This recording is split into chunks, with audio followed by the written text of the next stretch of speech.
ये लोग बहुत बड़े प्रॉपर्टी डीलर हैं और ये जन सेवा के बजाय प्रॉपर्टी का काम करते हैं जब भी ये सत्ता में होते हैं।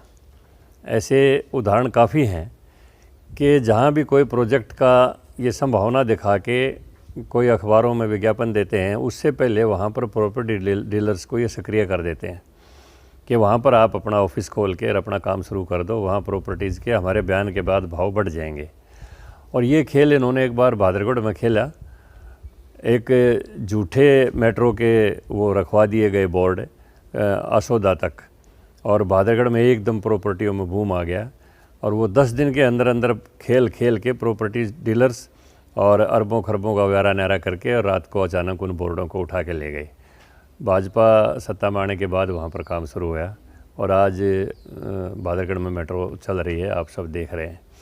इसी तरह प्रकार का ये खेल इन्होंने मुहिम में खेला कि यहाँ पर एक कार्गो एयरपोर्ट बनेगा, इंटरनेशनल एयरपोर्ट बनेगा, जबकि ज़मीनी हकीकत में प्रदेश सरकार ने कोई ना तो नॉर्दर्न रेलवे के बोर्ड की अभी बैठक थी 23 तारीख को दिल्ली में, तो वहाँ पर वैसे काफ़ी विषयों पर चर्चा हुई, इससे अलग भी। लेकिन वहाँ पर मैंने उनसे पूछा कि इसकी टारगेटेड डेट ऑफ कंप्लीशन क्या है महमासी रेलवे लाइन की, तो अधिकारियों ने मुझे बताया था कि हमें दिसंबर 2022 तक इसको पूरा कर देंगे, इसके ऊपर एक्टिविटी चालू हो जाएगी। तो इसी संदर्भ में मेरी इच्छा थी कि अगली कब मीटिंग में कोई बात हो, मैं रेलवे मंत्री से कोई बात करने का विषय हो, तो मैं पूरा ग्राउंड पोजीशन क्या है वहाँ पर ये जाके देखूँ, और इसी संदर्भ में यहाँ पर मैं आया हूँ। तो यहाँ पर मुख्य कमी जो देखने में मिली है, हमारे महम के एरिया में 3 अंडरपास हैं यहाँ पर, 2 भिवानी रोड से रोहतक की साइड में है और एक इधर है आंसी की साइड में है। ये तीनों ही अंडरपास किसानों के लिए एसेसिबिलिटी में नहीं हो सकते। इनके नीचे से ना कोई गन्ने की भरी हुई ट्राली निकल सकती, ना कोई कंबाइन निकल सकती। इस तरह से इससे बहुत ज़्यादा परेशानी किसानों को होने वाली है। तो इस संदर्भ में मैं रेलवे मंत्री से मिलके उनको सुझाव दूंगा कि रेलवे के जो प्रॉपर्टी है उसके साइड में एक कनेक्टिविटी रोड निकाला जाए जो कि सीधा भिवानी रोड से जुड़ जाए।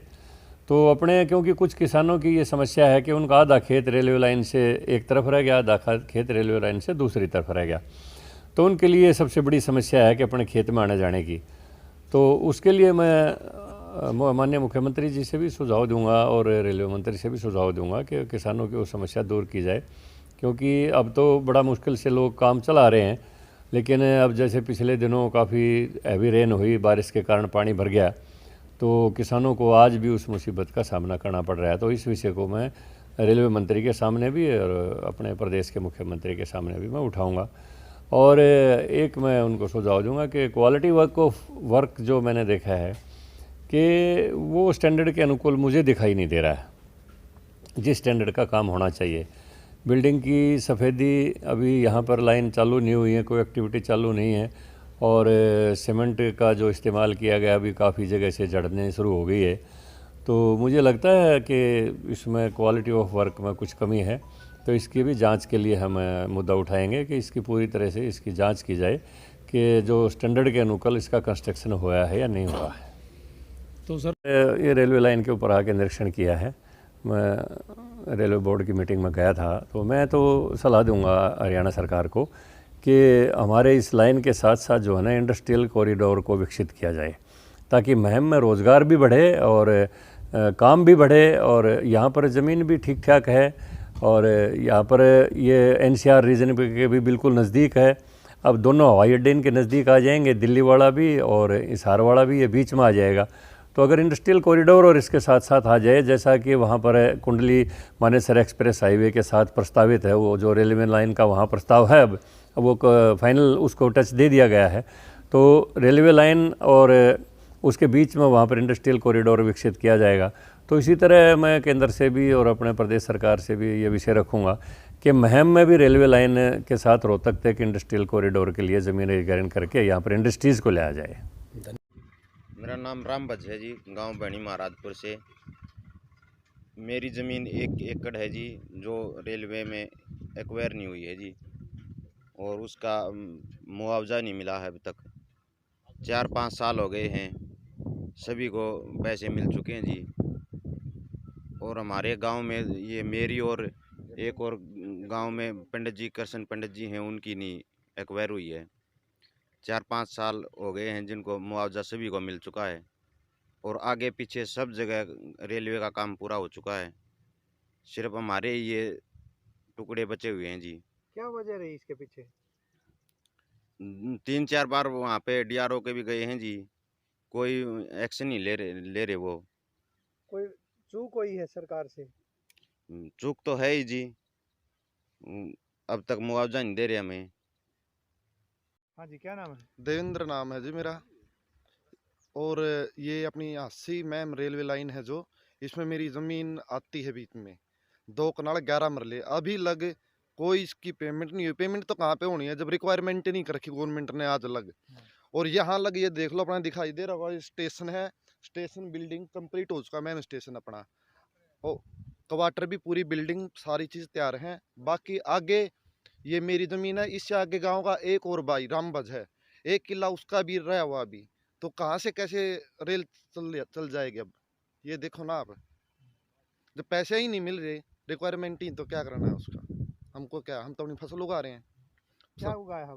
अब धान लगाया है, अब गेहूं की तैयारी करेंगे। ये धान पान कटने के बाद में प्रशासन ने पानी निकाल दिया, तो पानी निकाल नहीं रहे। बाकी सरकार वाले बार बार ये आते हैं, गिरदावर पटवारी हुई कर लो, मिट्टी डालने दो, हो जाएगी पेमेंट। ऐसे पेमेंट थोड़ा नहीं लेंगे, पहले रिक्वायरमेंट तो करो। मैं कृष्ण कुमार बहनी महाराजपुर से हूँ, जो कि मेरी ज़मीन 2 कनाल 11 मरले अपनी बहनी भैरों रोड के साथ लगती है, जो कि रेलवे लाइन इसके ऊपर को आनी है। जो हमको आज तक पैसा नहीं मिला है, ना कोई हमारी किसी ने सुनाई करी है। 1-2 बार शुरू में आई, जिस टाइम ठेकेदार ने हमारी बिरसम उखाड़ दी थी, हमने थाना में दरखास्त दिया जी हमने पैसा नहीं मिला है और हम इसका नुकसान कर दिया है। उस टाइम उन्होंने बोला कि भाई इसकी दोबारा रिक्वायरमेंट होगी, और अब तक हमारे पास कोई किसी चीज़ की कार्रवाई नहीं हो रही। कितने साल हो गए? साल तो लगभग गांव ने 4 साल से पैसे लिए न हो गए इनको। हम अपनी वही फसल उगा रहे हैं इसका में। तो बन गई है क्या रेलवे की लाइन? नहीं, रेलवे लाइन तो कैसे बनेगी? रेलवे लाइन तो हमारा तो आधा किला ही और खाली पड़ा है नुक्कड़ आगे पीछे आगे। हाँ जी, हाँ जी, आज कैसे पहुंचे हैं रेलवे लाइन पे? ये 2-3 जमींदार उड़े कोर्ट में गए थे। अगर हमारी ज़मीन अखबार नहीं हुई है और हमारे ऊपर प्रेशर डाल रहे हैं महकमे वाले, तो मैंने आने के मौका पर देखा तो यहाँ पर मिट्टी नहीं पड़ी और दोनों तरफ से लाइन तैयार होकर रखी है। इस तरह से तो इनको मुआवजा भी ज़्यादा दिया जाना चाहिए अब, क्योंकि 4 साल पहले जो मुआवजा मिला था उससे अब ज़्यादा कीमत हो गई है। तो लोगों को सांसद ने झूठे वादे कर रहा है, ये गलत है। ये केंद्र सरकार का मामला है और इसमें